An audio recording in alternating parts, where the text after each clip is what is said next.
السلام علیکم ورحمۃ اللہ وبرکاتہ۔ انسان جس کائنات میں رہتا ہے وہ کائنات ایک قاتل کائنات ہے اور اس کا ہر لمحہ انسان کے لیے موت کا حکم رکھتی ہے۔ اگر سورج اپنا فاصلہ چھوڑ دے اور اپنا مدار چھوڑ دے یعنی تھوڑا قریب آ جائے تو انسان کی زندگی کا وجود نہ رہے، اور اگر تھوڑا دور چلا جائے تو بھی انسان کی زندگی کا وجود نہ رہے۔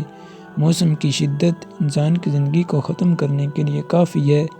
سمندروں کا کھارا پانی اگر اپنی جگہ چھوڑ کر باہر نکل آئے تو یہ بھی انسان کے لیے موت کا حکم رکھتی ہے۔ اسی طرح اگر بنجر زمین ہو جائے تو یہ بھی انسان کے لیے موت کا حکم رکھتی ہے۔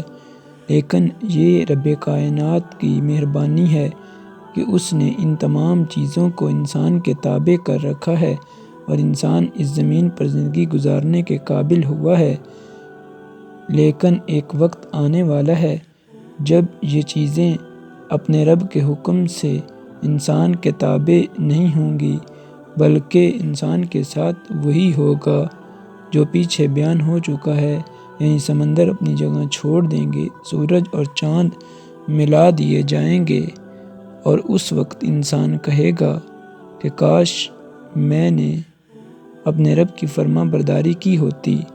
تو وہ وقت دور نہیں جب انسان کا کریم رب اسے جنت کے ابدی مقام پر پہنچا دے گا، اور اصل رحمت تو اس وقت ہی نظر آئے گی۔ یہ تو رحمت کا ایک چھوٹا سا مظہر ہے۔ تو اس وقت انسان